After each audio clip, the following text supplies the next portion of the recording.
Now let's look at his short poem, Oneself I Sing.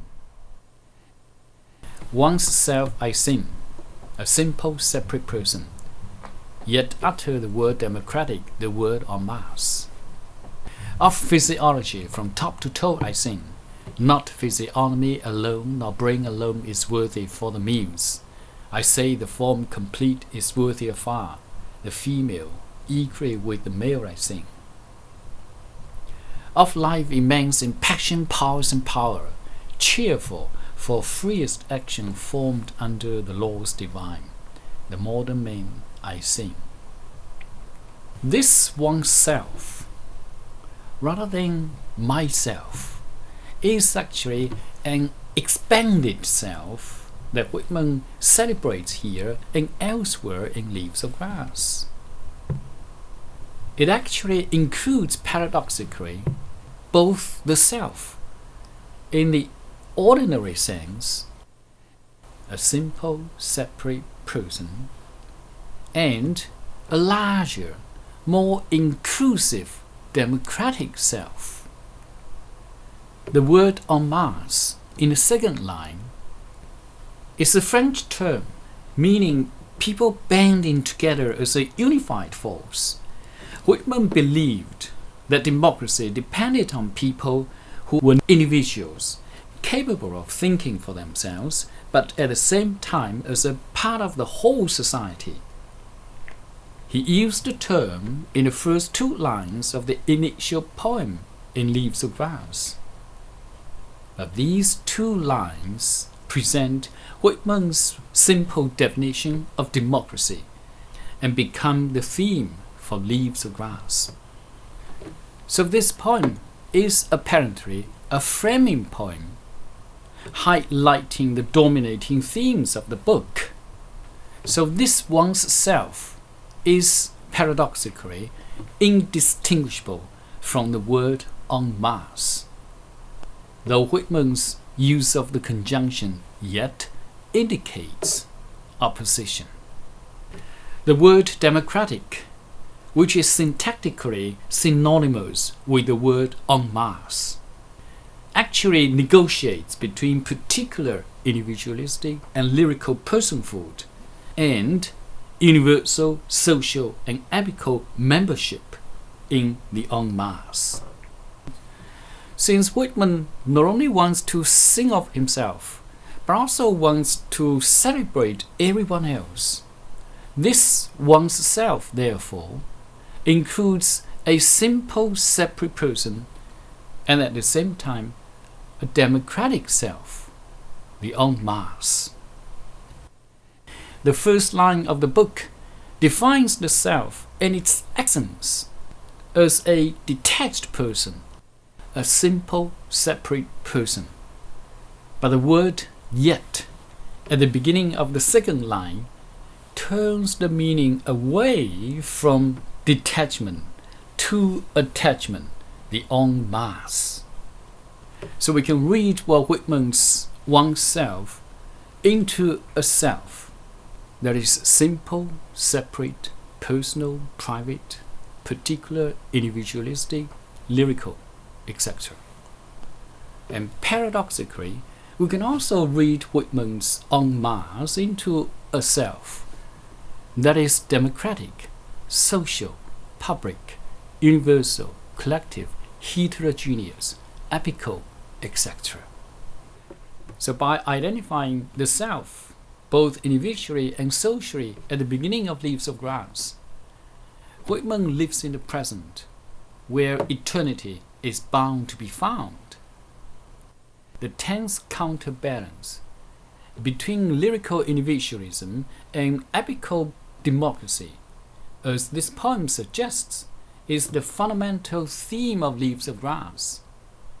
The I later turns out to be Walt Whitman, an American, one of us, a cosmos, and Leaves of Grass proves to be a lyric epic. Professor James Miller says in his book, "Here is the gem of Whitman's radical innovation. His inspiration is lyric. his ambition epic, the one to be fitted within the structure of the other. A lyric is traditionally defined as a short poem expressing the thoughts and feelings of the poet or speaker.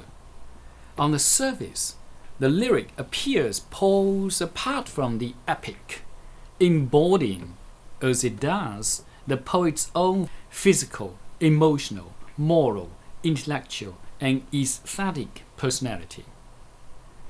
But Whitman, in effect, decided to cast himself in the role of his own epic hero, using his lyric gift not only to express himself, but also to tally, that is, correspond with, the momentous spirit and facts of his immediate days and of current America.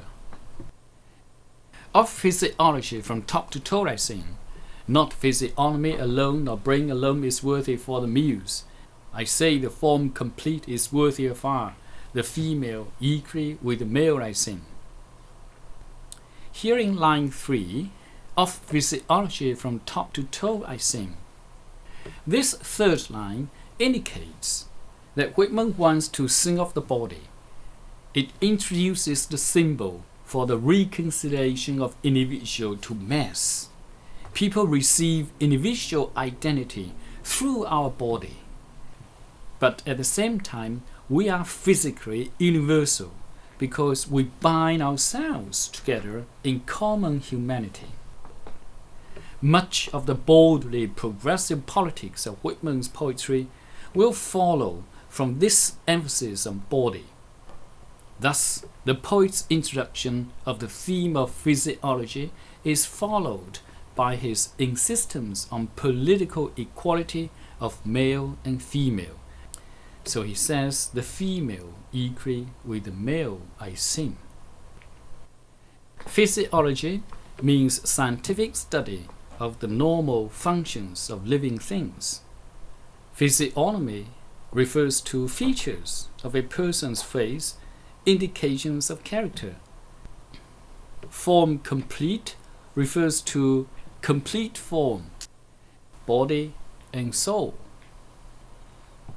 The muse in fourth line, as I mentioned in my lecture on Milton, that an epic poet signals his dependence on supernatural beings, the muse, to guide him in the task of composition.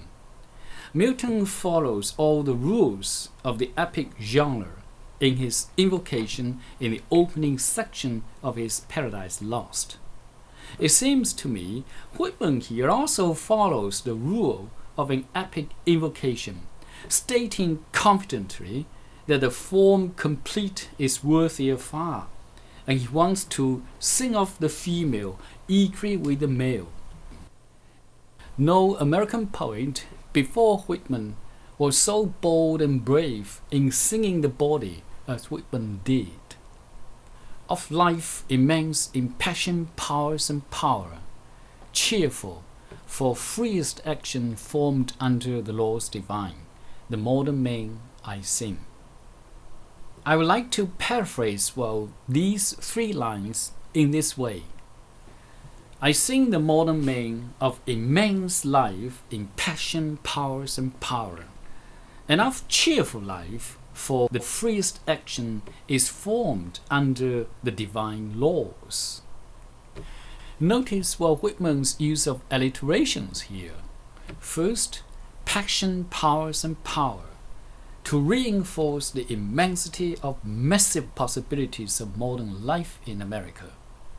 Second, for freest action formed, to emphasize paradoxically the freedom that modern man enjoys under the law.